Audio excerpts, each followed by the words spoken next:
आज की इस वीडियो का टॉपिक है कि क्या सच में हम जानते हैं कि सफलता क्या है। जब हम लोग लक्ष्य बनाते हैं और उसको प्राप्त कर लेते हैं तो हम कहते हैं कि मैं सफल हो गया हूँ। तो लक्ष्य आते कहाँ से है? मन से। मन है जो लक्ष्यों का निर्धारण करता है। जो हमारा यह मन है यह पूर्णता बाहरी प्रभावों से बनता है। इसका अपना कुछ होता ही नहीं है। इसके पास वही सब कुछ होता है जो समय ने इसको दिया है, जो दूसरों ने इसको दिया है, और वो सब के सब बाहरी होते हैं। जब एक बच्चा पैदा होता है तब से ही उसके मन पर हजारों तरीके के बाहरी प्रभाव पड़ने लगते हैं और वो सब के सब बाहरी होते हैं। बाहर से ही उसको एक धर्म दे दिया जाता है, बाहर से ही उसको एक नाम दे दिया जाता है, फिर किसी की पहचान उसको बाहर से दे दी जाती है, फिर उसका मन वो सब इकट्ठा कर लेता है और उसका मन सोचता है कि मैं यही हूँ जो मुझे बताया गया है, जो मुझे बाहर से मिला है, मैं वही हूँ। क्योंकि उसका अपना तो कुछ होता ही नहीं है, जो भी मिलता है उसे हमेशा बाहर से ही मिलता है। और इन्हीं सब बाहरी प्रभावों से वशीभूत होकर वो अपने लक्ष्य भी निर्धारित करता है। यहाँ सब पूरे तरीके से एक मशीन की बातें हैं। एक मशीन की जो कार्य रचना होती है वो क्या होती है?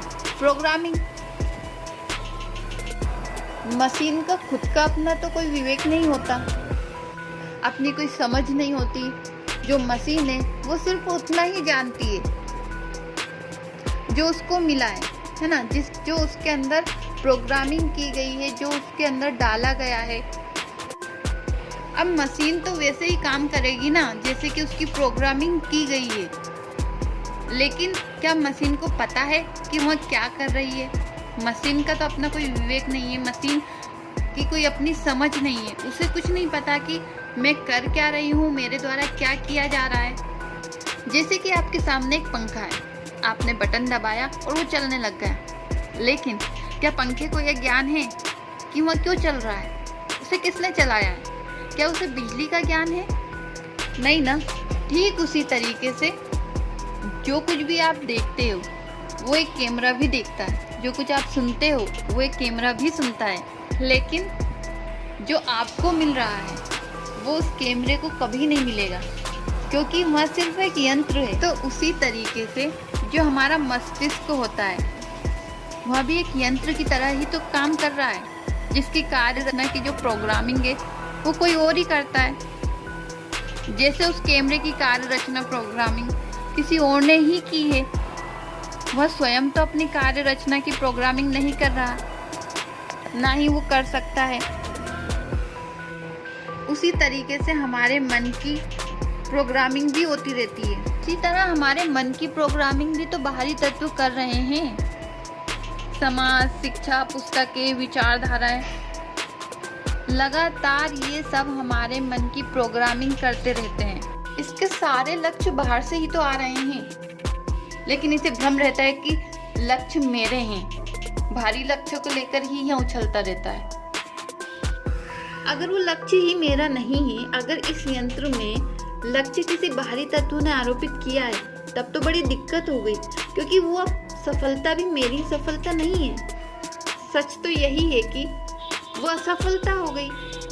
उस सफलता को पा भी लिया, उस लक्ष्य को भेद भी लिया, तो मुझे क्या मिला?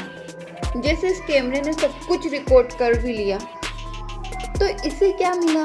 मैं इसका मालिक हूँ, मेरी जो इच्छा थी वो इसने पूरी कर दी। इस कैमरे को क्या मिला? लेकिन यह समझ भी नहीं पाता कि इसने कुछ नहीं पाया, जो पाया इसके मालिक ने पाया। इसको बनाने वाले बाहर बैठे हैं, जो तय कर रहे हैं कि इसका क्या डिजाइन होगा और यह जीवन में क्या काम करेगा। हमें यह देखना होगा ध्यान से, कहीं हमारा जीवन भी ऐसा ही तो नहीं है जिसमें हमारे जो लक्ष्य होते हैं वो भी बाहर से ही आ रहे होते हैं। जैसे कि आजकल क्या प्रचलन चल रहा है उसके अकॉर्डिंग हमने अपना लक्ष्य बना लिया। किसी ने कुछ कह दिया, उससे हमारा लक्ष्य बन गया। या हमारे जो अपने अतीत के अनुभव हुए वो भी बाहरी ही हैं, उनसे हमारा लक्ष्य बन जाता है। परिवार में किसी ने कुछ बता दिया, या हमने किसी किताब में कुछ पढ़ लिया या अखबार में कुछ पढ़ लिया, उसे देखकर बन गया, लेकिन हमने उसे समझा नहीं, बस उसे लक्ष्य बना लिया। ये हमने जाना नहीं कि वो चीज़ हमारे अंदर से भी आ रही है या नहीं।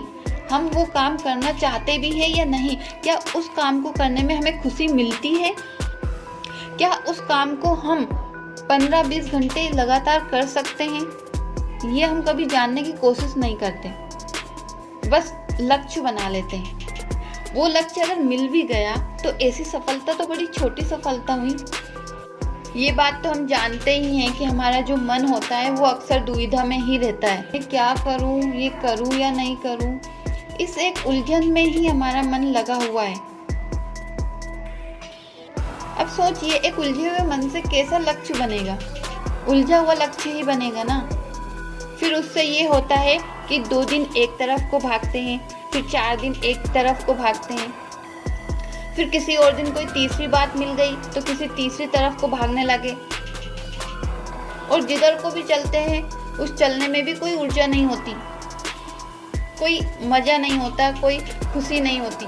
और मन में हमेशा ही ये संदेह बना रहता है कि क्या मैं ठीक कर रहा हूँ या ठीक नहीं कर रहा हूँ। इसकी वजह सिर्फ और सिर्फ यही होती है कि जो भी आप कर रहे हैं वो किसी बाहरी प्रभाव के कारण कर रहे हैं। वो चीज़ आपके दिल से, आपके अंदर से नहीं निकल रही होती है। आपने किसी भी लक्ष्य को बनाने से पहले उसे समझा नहीं है, उसे परखा नहीं है, जांचा नहीं है, उस पर काम करके आपने देखा नहीं है कि मेरा मन इस पर कितने टाइम टिकता है, मुझे कितनी खुशी मिलती है, मुझे इसमें मोटिवेशन मिलता है या मैं ऊब जाता हूँ, मैं परेशान हो जाता हूँ, थक हार के इसको छोड़ने को मन करता है। ये सब चीज़ें हम करके नहीं देखते या फिर ये समझने की कोशिश भी नहीं करते।